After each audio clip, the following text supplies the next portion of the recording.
বাংলাদেশ সেনাবাহিনীর আধুনিকায়নের পথে যুক্ত হল আরও একটি মাইলফলক। সম্প্রতি তুরস্ক থেকে দেশে এসে পৌঁছেছে আধুনিক কোবরা সিরিজের প্রায় ২৫টি সাজোয়া যান। এসব যানের মধ্যে রয়েছে বিভিন্ন ধরনের armed personal career, light armed vehicle, command control যান, জ্যামার সিস্টেম এবং রিগবারি ভেহিকল। এই চালান সেনাবাহিনীর আধুনিক যুদ্ধ সক্ষমতা, কৌশলগত প্রস্তুতি এবং অপারেশনাল রেঞ্জকে এক নতুন উচ্চতায় নিয়ে যাবে বলে সামরিক পর্যবেক্ষকরা মনে করছেন। এই সাজোয়া যানগুলো সরবরাহ করেছে তুরস্কের খ্যাতনামা প্রতিরক্ষা প্রতিষ্ঠান অটোকার, যা দীর্ঘদিন ধরে আধুনিক মিলিটারি ভেহিকল তৈরি করে আসছে। বাংলাদেশের জন্য পাঠানো এই চালানে অন্তর্ভুক্ত রয়েছে দুই ধরনের যান, কোবরা এপিসি এবং কোবরা 2 এলএভি। তুরস্কের সেনাবাহিনী ১৯৯৭ সাল থেকে কোবরা এপিসি ব্যবহার করে আসছে।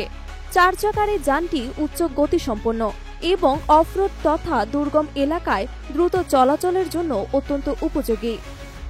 এতে রয়েছে আধুনিক ফায়ার সাপোর্ট, রিকসেন্স এবং নিউক্লিয়ার বায়োলজিক্যাল কেমিক্যাল রিকসেন্স অপারেশনের সুবিধা। একাধিক সংস্করণে ৭.৬২ মিমি থেকে শুরু করে ১২.৭ মিমি পর্যন্ত মেশিনগান মাউন্ট করা সম্ভব। এরপর এসেছে আরও উন্নত মডেল কোবরা 2, যা ২০১৩ সালে প্রথম সার্ভিসে যুক্ত হয়। এই যানটি অতিরিক্ত ব্যালিস্টিক এবং মাইন প্রতিরোধী প্রযুক্তি সহ নির্মিত হয়েছে। এতে রয়েছে ভি আকৃতির মনোখাল, যা মাইন বিস্ফোরণ প্রতিরোধে সক্ষম। এনএটিও স্ট্যান্ডার্ড অনুযায়ী স্ট্যাং 4569 লেভেল 3 ব্যালিস্টিক ও মাইন প্রোটেকশন এতে যুক্ত রয়েছে। এর ফলে মাইন আইডি বা হালকা কামানের আঘাতেও এই যান নিরাপদে থাকে। কোবরা 2 যানগুলোতে রয়েছে রিমোট ওয়েপন সিস্টেম, যেখানে ১২.৭ মিমি হেভি মেশিন গান, ৪০ মিমি গ্রেনেড লঞ্চার সংযুক্ত করা সম্ভব। এসব অস্ত্র অপারেটরকে ঝুঁকিমুক্ত রেখে দূর থেকে শত্রু লক্ষ্যবস্তুকে আঘাত হানার সুযোগ দেয়। যানটিতে রয়েছে আধুনিক অপটিক্যাল সাইট, যার মাধ্যমে রাত দিন নির্বিশেষে নজরদারি এবং নির্ভুল লক্ষ্যভেদ সম্ভব।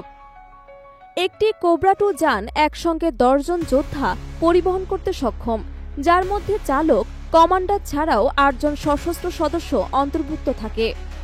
সামরিক পর্যবেক্ষকদের মতে এসব যান শুধু সরাসরি যুদ্ধক্ষেত্রেই নয়, বরং সীমান্ত নিরাপত্তা, উগ্রবাদ বিরোধী অভিযান, সন্ত্রাস দমন এবং জাতিসংঘের শান্তিরক্ষা মিশনে বহুমাত্রিকভাবে ব্যবহার উপযোগী।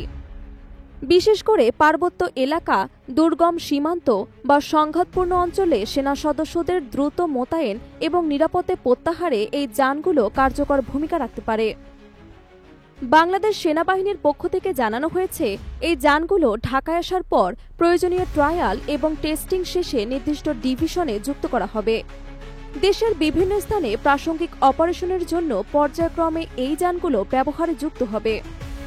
এই চালানটি শুধু প্রযুক্তিগত উন্নয়ন নয়, বরং বাংলাদেশের সঙ্গে তুরস্কের প্রতিরক্ষা সম্পর্ক আরও দৃঢ় হওয়ার বার্তা বহন করে।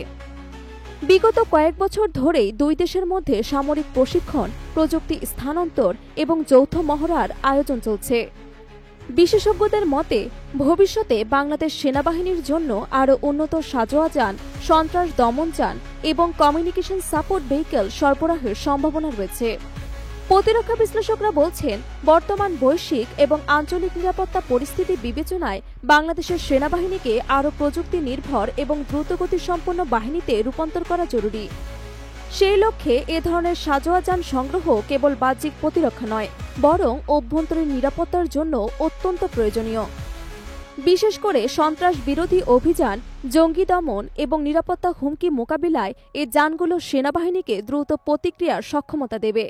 এছাড়া জাতিসংঘ প্রতিরক্ষা মিশনে বাংলাদেশ সেনাবাহিনীর উপস্থিতি আরও দৃঢ়ভাবে তুলে ধরতে সহায়তা করবে।